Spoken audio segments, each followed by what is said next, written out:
बस देखा गया कि एक आदमी को जिंदा जमीन में गाड़ दिया गया। उसके शरीर के नीचे हिस्से पर एक आड़ू का पेड़ पीच ट्री लगाया गया और वह बेबस होकर देखता रहा कि उसके अपने शरीर से उगी उस पेड़ की मिठास लोग तोड़ तोड़ कर खा रहे हैं, पर वह कुछ नहीं कर सका। यह घटना धरती के नष्ट हो जाने के 30 साल बाद की है। प्रकृति का अंधाधुंध दोहन और विनाश होने के कारण जीवन की हर जरूरत की चीज बहुत दुर्लभ हो चुकी थी। लोग संसाधनों के लिए एक दूसरे की जान के प्यासे थे। हर जगह खून खराबा और लूटमार मची थी। लेकिन धरती के एक गुप्त कोने में अभी भी एक हरी भरी ओएसिस, हरियाली का टुकड़ा बाकी थी। यहाँ लोग शांति से रहते थे, बिना युद्ध, बिना लालच, सिर्फ अपने श्रम से सुखी और निश्चिंत जीवन जी रहे थे। लेकिन अच्छा समय ज्यादा देर तक नहीं टिका। एक दिन जैनी और उसकी छोटी बहन आड़ू तोड़ रही थीं कि तभी उन्हें कुछ घुसपैठियों का पता चला। अपने गुप्त स्वर्ग को बाहरी लोगों से बचाने के लिए जैनी ने एक साहसी निर्णय लिया। वह चुपके से उन लोगों की मोटरसाइकिलों के पास पहुंची और मौका देकर उनकी तेल की पाइप काट दी। लेकिन तभी कुछ गड़बड़ हो गई। वह पकड़ी गई। घबराकर उसने झट से चाकू उठाया और सामने वाले आदमी के पेट में घोंप दिया। फिर वहां से भागने लगी, पर ताकत में फर्क बहुत था। एक गुंडे ने फंदे से उसे खींच लिया। जैनी ने झट से अपनी सीटी बजाई ताकि अपनी माँ और साथियों को घुसपैठियों की खबर दे सके। दूर दूसरी ओर उसकी माँ ने सीटी की आवाज सुनी और घोड़े पर सवार होकर दौड़ पड़ी। लेकिन जब तक वह पहुंची बहुत देर हो चुकी थी। घुसपैठियों ने जैनी को बेहोश कर दिया था और उसे अपने साथ ले गए। माँ और उसके साथी पीछा करने लगे। वे एक घाटी तक पहुंचे। साथी ने घोड़े से छलांग लगाई और दुश्मनों पर गोलियां बरसाईं। एक मोटरसाइकिल सवार भागने लगा। माँ ने झपट कर उस पर हमला किया और एक वार में उसे खत्म कर दिया। फिर माँ ने उसी बाइक पर बैठकर पीछा जारी रखा। वह एक ऊंचाई पर पहुंची, नीचे दौड़ती 2 बाइकों को देखा और एक पर निशाना लगाकर गोली चलाई। दुश्मन ढेर हो गया, लेकिन दूसरा दुश्मन जैनी को ढाल बनाकर भाग रहा था, इसलिए माँ ने सिर्फ टायर फोड़ा, कहीं उसकी बेटी घायल न हो जाए। वह बेबस होकर देखती रही जैसे दुश्मन जैनी को लेकर अपने अड्डे में लौट गया। उनके कैंप का मुखिया था डीमेंथिस, निर्दयी और सता का भूखा। उसके आदमी जैनी को लाए। उसने जैनी को देखा। उसकी सादी लेकिन अनोखी पोशाक, उसके हाव भाव सब देखकर डीमेंथिस समझ गया कि वह ग्रीन ओएसिस से आई है। उसने पूछताछ शुरू की। जैनी के अपहरणकर्ता वन आइड रॉकी ने कहा उसे उस जगह का रास्ता नहीं पता, वह बस किसी झील के पास से लड़की को पकड़ लाया था। डीमेंथिस ने एक और कैदी, वह महिला जो पहले जैनी के साथ थी, उसे उल्टा लटकाकर मैप बनवाने की कोशिश की। लेकिन इससे पहले कि वह कुछ बता सके, जैनी ने मौका देखकर उस पर हमला कर दिया और वह महिला वहीं मारी गई। अब हालात बिगड़ चुके थे। डीमेंथिस ने अपने लहजे को नरम किया और जैनी से मीठी मीठी बातें करने लगा। कहने लगा कि वह उसे जल्द ही छोड़ देगा, बस थोड़ा आराम कर ले। लेकिन रात होते ही जब उसके आदमी जैनी को बदलने में मदद कर रहे थे, उन्होंने उसकी टोकरी में आड़ू के फल देखे। उन्होंने एक तोड़कर चखा। इतना स्वाद पहले कभी नहीं मिला था। उन्होंने तुरंत डीमेंथिस को खबर देने की सोची। उसी समय जैनी की माँ दुश्मनों के कैंप तक पहुंच चुकी थी। जैनी उसे देखकर दौड़ पड़ी। माँ ने हमला करने की कोशिश की, लेकिन एक महिला घुटनों पर बैठ गई और कहा, मेरे भी बच्चे हैं। माँ का दिल पसीज गया। उसने उसे छोड़ दिया। लेकिन जैसे ही वे जाने लगी, वही औरत अपने साथियों को लेकर पीछे से हमला कर बैठी। गोलियों की बौछार में माँ की चादर आग पकड़ लेती है, पर वह परवाह नहीं करती, सिर्फ तेजी से आगे बढ़ती है। काफी दूरी तय करने के बाद वह और जैनी आखिरकार कैंप से बाहर निकल आती हैं। लेकिन डीमेंथिस हार मानने वाला नहीं था। वह अपनी पूरी फौज लेकर उनके पीछे निकल पड़ा। माँ ने जैनी को एक घाटी तक पहुँचाया और कहा, बेटी अब तुम अकेली ही वापस जाओ। यह डिब्बा आड़ू का बीज संभालो, यह हमारी उम्मीद है। वह खुद मोटरसाइकिल स्टार्ट करती है और दुश्मनों की ओर बढ़ जाती है। पत्थरों की ओट में छिपकर वह एक एक करके दुश्मनों को मारती है, पर वे बहुत ज्यादा हैं। अंत में उसे पकड़ लिया जाता है और बांध दिया जाता है। दूसरी ओर जैनी माँ की चिंता में वापस लौट आती है। वह सीधे दुश्मनों के बीच कूद पड़ती है। डीमेंथिस ने उसे पकड़ लिया और माँ को यातना देने लगा। उसे धमकाया कि अगर उसने ओएसिस का ठिकाना नहीं बताया तो उसकी माँ को मार देगा। पर जैनी चुप रही। उसकी आंखों में आंसू थे, पर उसके होंठों पर कोई डर नहीं था। जैनी के दिल में अब सिर्फ एक ही चीज थी, बदला। उसने कसम खाई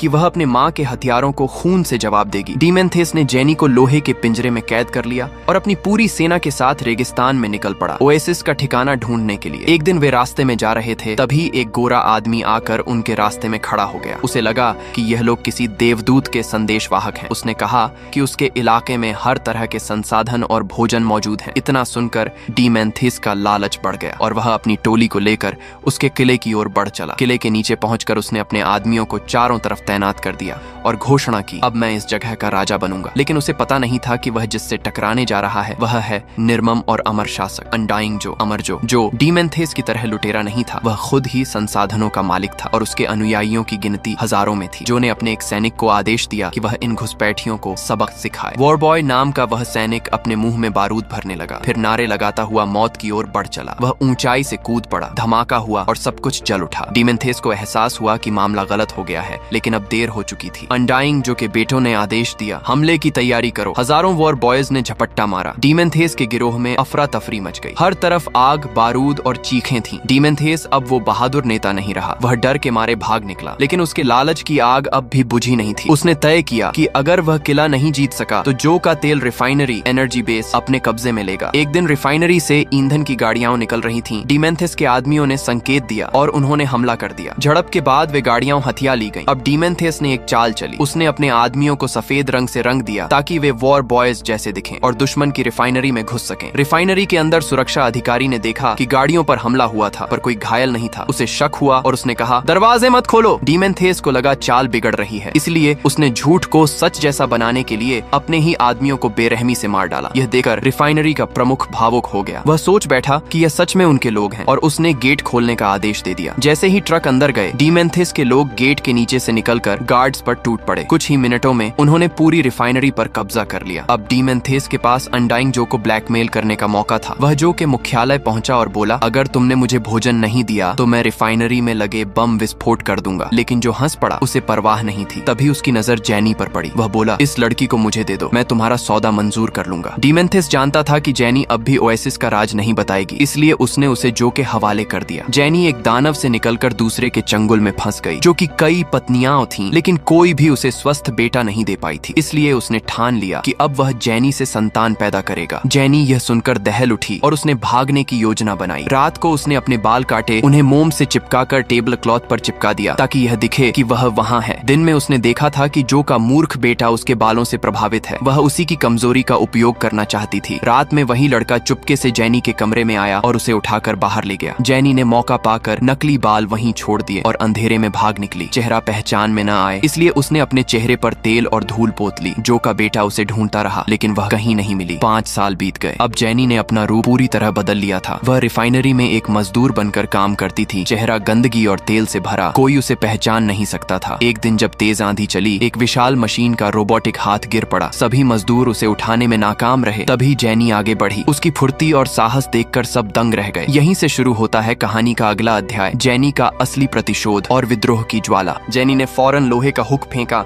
और उसी पल जैक को खाई में गिरने से बचा लिया। दोनों थके हारे लेकिन जिंदा थे। उन्होंने गाड़ी स्टार्ट की और इस खून और आग से भरी जगह से निकल गए। मगर अभी वे दूर भी नहीं पहुंचे थे कि डीमेंथेस अपने पूरे दस्ते के साथ पीछे से उनका पीछा करते हुए आ धमका। जैक ने तुरंत मशीन गन उठाई और पीछा करने वालों पर फायरिंग शुरू कर दी, लेकिन डीमेंथेस की गाड़ी भारी कवच से लैस थी। गोली तक उसमें धंस नहीं रही थी। दुश्मन तेजी से पास आ रहे थे। जैनी ने हार नहीं मानी। उसने गाड़ी को जोर से ड्रिफ्ट कराते हुए मोड़ा, जिससे तेज रेत का तूफान उठा और दुश्मनों की नजर कुछ पल के लिए धुंधली पड़ गई। डीमेंथेस गुस्से में चीखा, भाग नहीं सकती जैनी। वह अपनी सुपरचार्ज गाड़ी में तेजी से आगे बढ़ा और कुछ ही मिनटों में दोनों की गाड़ियां कंधे से कंधा टकराने लगीं। जैनी ने पिस्तौल निकाली और फायर किया, मगर डीमेंथेस चालाक था। उसने अचानक स्टीयरिंग घुमाया और टक्कर मारकर जैनी के हाथ से बंदूक गिरा दी। अगले ही पल डीमेंथेस की गाड़ी ने जैक की ट्रक को ठोकर मारी। गाड़ी पलटकर रेत के गड्ढे में जा गिरी, लेकिन यह तो बस शुरुआत थी। डीमेंथेस ने गुस्से में जैक को पकड़ लिया, उसे मोटरसाइकिल के पीछे बांध दिया और जैनी को रस्सी से हवा में टांग दिया। फिर उसने अपने आदमियों से कहा, इसकी आंखों के सामने इसके साथी को घसीटो जब तक ये मर न जाए। रेगिस्तान में धूल और चीखें गूंज उठी। जैनी बेबस लटकती रही, देखती रही जैक को धीरे धीरे रेत में घिसटते हुए मरते हुए। डीमेंथेस पास आकर बोला, अब देखती है बदले का मजा कैसा लगता है। लेकिन जब उसने जैनी की ओर देखा तो उसकी आंखें फटी की फटी रह गईं, क्योंकि वहां जैनी थी ही नहीं, बस एक कटी हुई नकली हाथ की बाजू लटक रही थी। उसी पल दूर से इंजन की आवाज आई। जैनी मोटरसाइकिल पर सवार होकर भाग निकली थी। वह सीधे अनडाइंग जो के पास पहुंची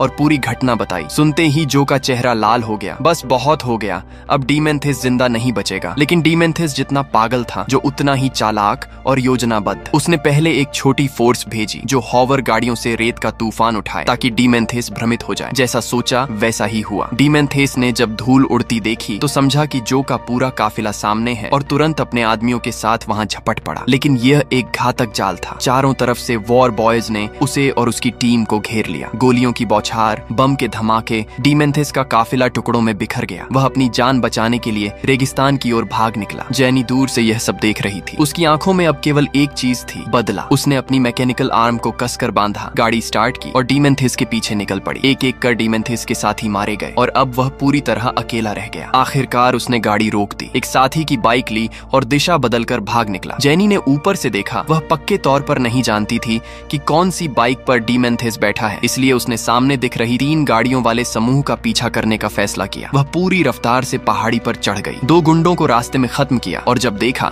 कि गाड़ी में डीमेंथेस नहीं है तो तुरंत दिशा बदल ली। अब उसने दूरबीन से देखा एक आदमी पकड़ा गया था, लेकिन वो भी डीमेंथेस नहीं था। अब उसे पता था डीमेंथेस किधर भागा है। उधर डीमेंथेस रेत के किले सैंड फोर्ट में घुस गया और वहाँ डेरा डाल दिया। कई घंटे बाद जब उसने नींद में आंखें खोली तो देखा उसका पानी का थैला फटा हुआ था। वह झट से उठा और चारों तरफ देखने लगा, लेकिन सामने जो नजारा था वह उसे सन्न कर गया। उसकी गाड़ी के टायर गायब थे। धीरे धीरे उसने ऊपर देखा, दूर ऊंचाई पर जेनी खड़ी थी, हवा में झूलते बाल और आंखों में आग। डीमेंथेस ने तुरंत बंदूक उठाई, लेकिन मैगजीन खाली थी। वह डर के मारे पीछे मुड़ा और भागा, लेकिन जेनी ने उसे नहीं मारा। वह बस अपनी युद्ध गाड़ी धीरे धीरे चलाती रही, उसे डराने के लिए, ताकि वह अपनी मौत का इंतजार करता रहे। डीमेंथेस ने दौड़ते दौड़ते रुककर कहा, क्या चाहती हो तुम? जेनी गाड़ी से उतरी, धीरे धीरे उसके पास पहुंची, हेलमेट उतारा और बोली, पहचाना मुझे? डीमेंथेस के चेहरे पर पहचान की झलक आई। वह कांपने लगा। उसी पल उसकी नजर जेनी की टांग पर बंधे छुरे पर गई। उसने झपटने की कोशिश की, लेकिन जेनी पहले से तैयार थी। उसने उसे 2 जोरदार थप्पड़ मारे, फिर उसे घसीटकर गाड़ी के पीछे बांध दिया। रेत पर घसीटते हुए डीमेंथेस की जेनी ने लोहे की जंजीर से उस भारी मशीन को मजबूती से बांध दिया। उसकी फुर्ती और ताकत देखकर अनडाइंग जो का दूसरा बेटा बेहद प्रभावित हुआ। उसने जेनी को काफिले की उपकप्तान डिप्टी बना दिया। अब जेनी को परिवहन वाहनों तक पहुंच मिलने लगी और इसी से उसे भाग निकलने की उम्मीद भी जगी। इसके बाद अनडाइंग जो ने एक नई योजना बनाई। वह एक युद्ध वाहन बनवाना चाहता था जो एक साथ ट्रांसपोर्ट और अटैक दोनों कर सके। जब वह विशाल युद्ध गाड़ी तैयार हुई तो जेनी को पहली बार शहर किले के बाहर जाने का मौका मिला। रात में उसने चोरी छिपे कुछ जरूरी सामान गाड़ी के नीचे छिपा दिया ताकि सही वक्त पर भाग सके, लेकिन किस्मत उसके साथ नहीं थी। परिवहन के दौरान उन पर डीमेंथेस के गिरोह ने हमला कर दिया। युद्ध भयंकर था, दोनों तरफ से बम, गोलियां, आग, धुआं, हालात काबू से बाहर थे। इस अफरा तफरी में जेनी का छिपाया गया सामान गाड़ी से नीचे गिर गया और इससे भी बुरा, जब वह उसे वापस खींचने की कोशिश कर रही थी तभी एक दुश्मन उसके पास आकर गाड़ी के नीचे बम लगाने लगा। जेनी तुरंत झपट कर उसके पीछे गई और बम निष्क्रिय करने लगी। उसी वक्त वह गुंडा उसे देख लेता है। वह झपट कर जेनी को खींचने की कोशिश करता है, पर तभी पास खड़े एक वॉर बॉय ने अपने मैकेनिकल हाथ से दुश्मन को खत्म कर दिया। जेनी बाल बाल बची और उसने बाकी दुश्मनों को भी मार गिराया। अब वह ड्राइवर केबिन में घुस गई और ड्राइवर जैक पर बंदूक तान दी। गाड़ी मुझे दे दो, लेकिन जेनी ने जैक की चालाकी को कम आंका। उसने झटके से ब्रेक मारा। जेनी लड़खड़ाई और गाड़ी से नीचे गिर गई। जैक गाड़ी लेकर निकल गया। जेनी अब रेगिस्तान के बीच अकेली थी, न पानी, न हथियार, न दिशा, बस अंतहीन रेत और तपती धूप। वह बेबस खड़ी थी कि अचानक जैक फिर वापस आया। उसने जेनी से कहा, मेरी टीम में शामिल हो जाओ, मैं तुम्हें तुम्हारा ओएसिस ढूंढने में मदद करूंगा। जैक की सच्चाई भरी आंखें देखकर जेनी कुछ पल चुप रही, फिर उसने हामी भर दी। अब दोनों मिलकर एक अजेय जोड़ी बन गए। एक दिन वे हथियार फैक्ट्री पहुंचे। फैक्ट्री मैनेजर ने जैक से कहा, जाकर अनडाइंग जो को बताओ डीमेंथेस ने रिफाइनरी कब्जा ली है और अब ईंधन की आपूर्ति पूरी तरह अव्यवस्थित हो गई है। डीमेंथेस की नई नियमावली के कारण पेट्रोल का उत्पादन घट गया था, लेकिन उसके बदले में मिलने वाला सामान बढ़ गया था। हर कोई परेशान था और अगर ये जारी रहा तो जल्द ही संसाधनों के लिए युद्ध शुरू हो जाएगा। जैक ने सब समझा और फैक्ट्री छोड़ दी। रात में जेनी को डरावना सपना आया। उसकी माँ का वो दृश्य जब डीमेंथेस उसे यातना दे रहा था। वह इतनी घबरा गई कि लगभग जैक पर चाकू चला देती। अब उसके भीतर बदले की आग फिर से जल उठी। अगले दिन जैक और उसकी टीम रिफाइनरी पहुंची। वह डीमेंथेस से समझौता करना चाहता था, ईंधन दो और बदले में हम भोजन देंगे, लेकिन डीमेंथेस हंसा और बोला, अब से यह सौदा 3 गुना महंगा होगा, नहीं तो सौदा बंद। और उसने अपने आदमियों को भोजन लूटने का आदेश दे दिया। बेबस जैक वहां से चला गया, पर अनडाइंग जो यह सब बर्दाश्त नहीं कर सका। वह चिल्लाया, कोई मुझे धमका नहीं सकता, और उसने डीमेंथेस के खिलाफ युद्ध की घोषणा कर दी। उसने जैक से कहा, हथियार फैक्ट्री से सारे हथियार ले आओ, हम युद्ध की तैयारी करेंगे। जैक नहीं चाहता था कि जेनी इस लड़ाई में फंसे, इसलिए रास्ते में उसने आदेश दिया, सारा सामान अग्रिम गाड़ी में रखो और जेनी तुम अकेली निकल जाओ। वह चाहता था कि जेनी युद्ध से पहले भाग निकले, लेकिन जब वे फैक्ट्री पहुंचे वहां डीमेंथेस पहले से घात लगाकर बैठा था। जैसे ही गाड़ी अंदर घुसी, चारों ओर से गोलियां चलने लगीं। जेनी ने तुरंत गाड़ी पीछे मोड़ी और बाहर निकली, लेकिन वह भागी नहीं। उसने गाड़ी सुरक्षित जगह पार की और वापस लड़ाई में कूद पड़ी। दोनों ने मिलकर डीमेंथेस के गुंडों को धूल चटा दी। जब लड़ाई खत्म हुई, जैक ने इशारा किया, चलो निकलते हैं, लेकिन तभी दूर से दर्जनों दुश्मन बाइकों पर आते दिखे। जैक ने फैसला किया, अब भागना नहीं, लड़कर रास्ता बनाएंगे। वह गाड़ी को तेजी से दौड़ाता हुआ दुश्मनों की ओर बढ़ा, लेकिन जेनी पीछे नहीं रही। उसने अपनी स्नाइपर राइफल 98K उठाई और टॉवर पर बैठे दुश्मनों को एक एक कर खत्म कर दिया।